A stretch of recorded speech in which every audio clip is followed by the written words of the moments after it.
Sam, what's wrong? You know what? There are some things that I just don't want to talk about. But today is not that day because we get to work on Dave's favorite exercise, deadlift variations. This is great. This is a fun time. So, deadlifts. They are an exercise that some people love, some people hate, right?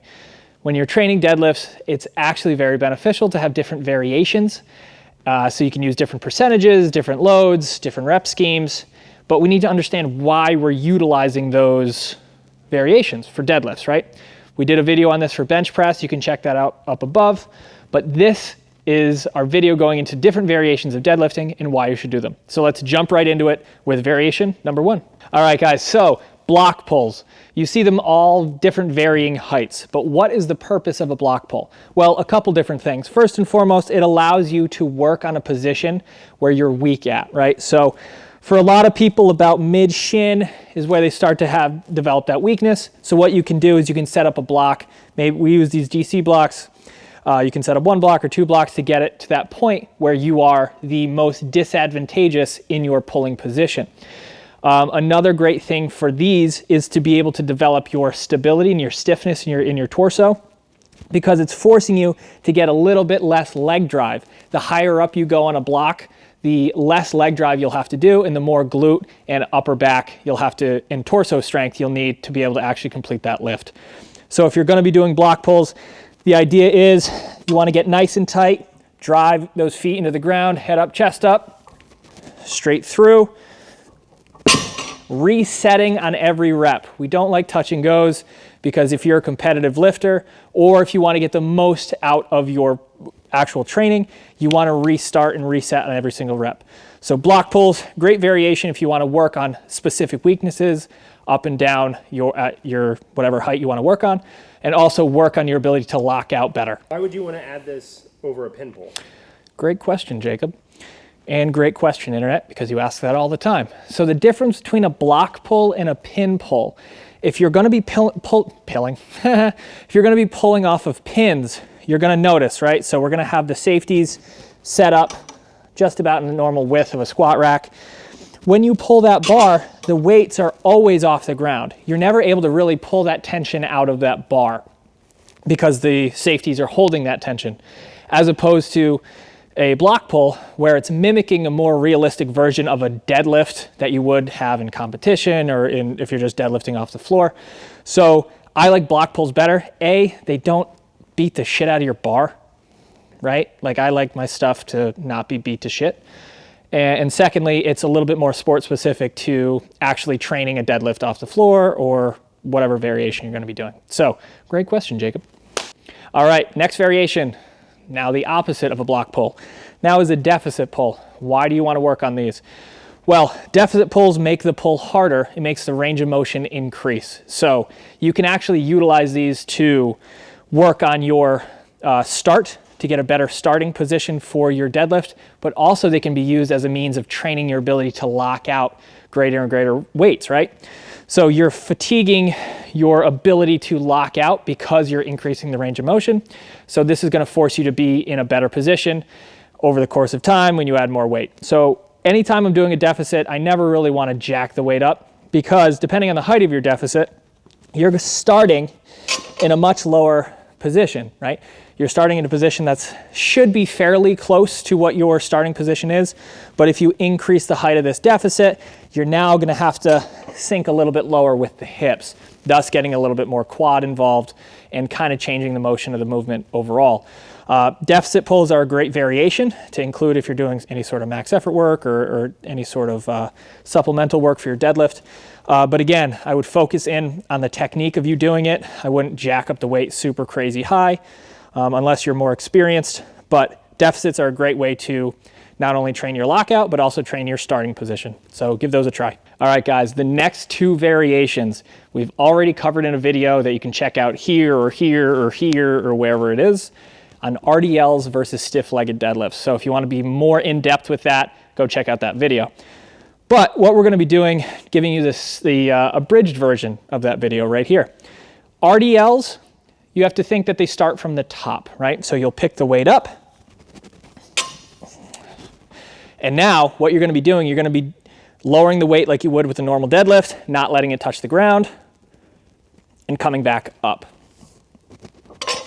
Very simple. Stiff legs, you start from the ground, and you wanna keep those legs as straight as you possibly can. You don't have to be perfectly straight, but you want to bias your legs being straighter than you normally would. This puts you in a less advantageous position and reduces the amount of weight that you can use. So if you notice, this is my normal deadlift position. This would be my stiff leg position, right? So the idea is you're putting yourself in a less advantageous position to move the weight, to help build the glutes, to build the hamstrings, and to build your ability to stabilize, again, in a less advantageous position. So RDL versus stiff legs, again, check the video out wherever it may be floating around. On to the next variation. All right, guys, next variation, the paused deadlift. You'll see a lot of amazingly strong people utilize the paused deadlift, and you'll see a lot of amazingly strong people not utilize the paused deadlift. Some people it works really, really well. Other people it's actually disadvantageous because it's teaching you to stop.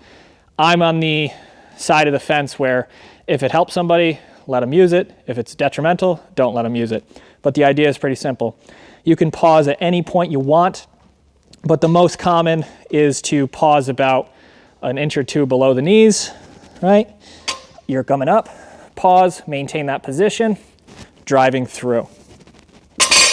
Again, this variation is good for someone who is learning the movement, is good for somebody who needs to work on their ability to maintain a really good position and not shift during their pull.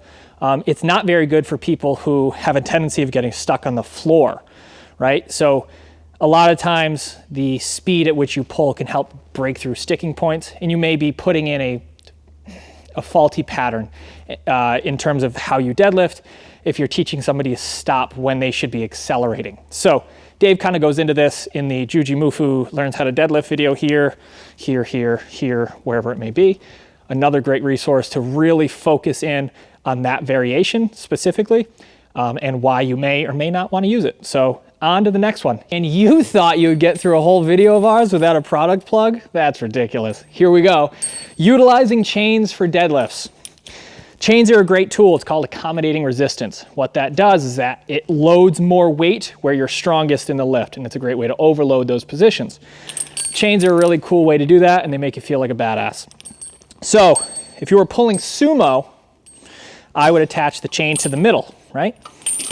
How I would do that, if you didn't have one of these easy straps from Elite FTS, you could just lay them on the bar. But let's be real, we're not cavemen. So we add the easy strap, bring it to the middle, bada bing, bada boom, easy, easy, beautiful. So now, if I'm pulling sumo, I come out, come up, the chains deload, and I don't get hit in the genitals with a piece of metal. Big win. How much chain do you add? When do you add chain?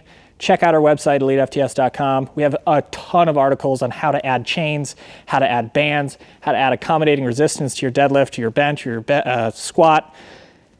Just a great resource. It's a great resource, tons of articles, tons of cool stuff. So check that out, and on to the very last variation.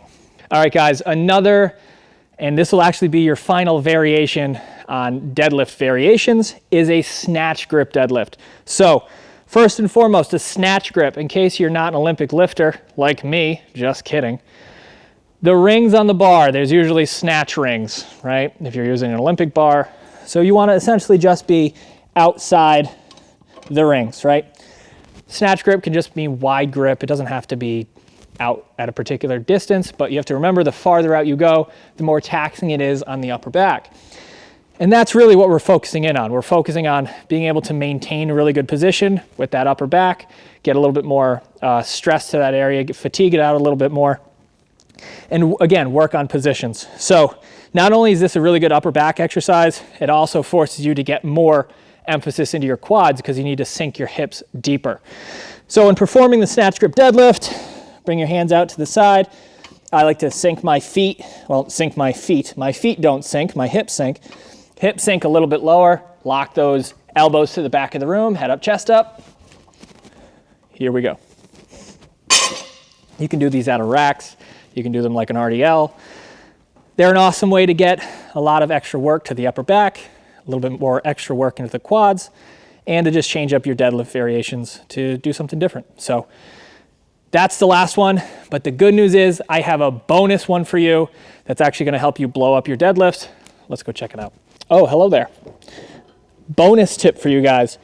A really cool exercise to give a shot into your programming to help boost your deadlift is the, let me see if I can get this title out, the safety squat bar deadlift stance box squat, right? So this squat variation can actually help you build up that explosive power from the ground and from the floor for your deadlift. So let me kind of go over this a little bit. What you want to do, grab yourself an elitefts box squat box here. We don't want it super, super low. We want it to be fairly close to where your hip position is in the start of the deadlift, right? So feet the same width of your deadlift, right? And we're using a yoke bar for a couple of reasons. First and foremost, we make them, so go buy one. And secondly, this is forcing you to kind of pitch forward a little bit, right? So if this is pushing you forward and we're starting our hips and our feet in a deadlift stance, it's a great way to kind of work those positions and work that starting point in a deadlift. So how you do this is you kind of lock this down. I like to drive the handles down, lock that torso over the rib cage, pushing the knees out, sinking down. As you can see, this box is a little bit low. If I was going to put these into my programming, I'd probably have the box be about here. So you can really work on that deadlift position and drive up. Question. Sure. Why would you want to do this over a good morning with the SSF bar? Good question. So a good morning, if, for example, you want to use a good morning versus this exercise in your program, I would say a good morning may or may not be a little bit more taxing. This is something that I would probably work on for higher reps, right? Good mornings are great in the 5 to 8 rep range, or you can even do them a little bit higher. But this is really good because it's a little bit more stabilized and you can kind of push the weight a little bit more, right? When you fatigue with a box squat, worst case scenario, you just sit on the box and call for help. You fatigue out in a good morning, bad shit can happen. So I like to use these as a builder for my deadlift. You can do higher reps, you can do heavier weight, but the idea is I really like incorporating these movements specifically to help build a deadlift. The good morning is great, not a bad exercise at all, but I think there's a skill ceiling when it comes to the good morning where you need to essentially have a certain amount of skill to get the most out of it at heavier weights without messing up your form or potentially messing up your body. So there you have it. 8 exercises to help build up Dave Tate's favorite exercise, the deadlift. So guys, if you like this video, enjoy our content, watch our stuff, make sure you like, follow, subscribe, do all the things. And no, I'm not gonna hit the dark side smelling salt again because I'm still woozy from it the last time. So guys, if you like any of the products in this video, make sure to check out elitefts.com. And until I see you in the next one, we'll see you in the next one.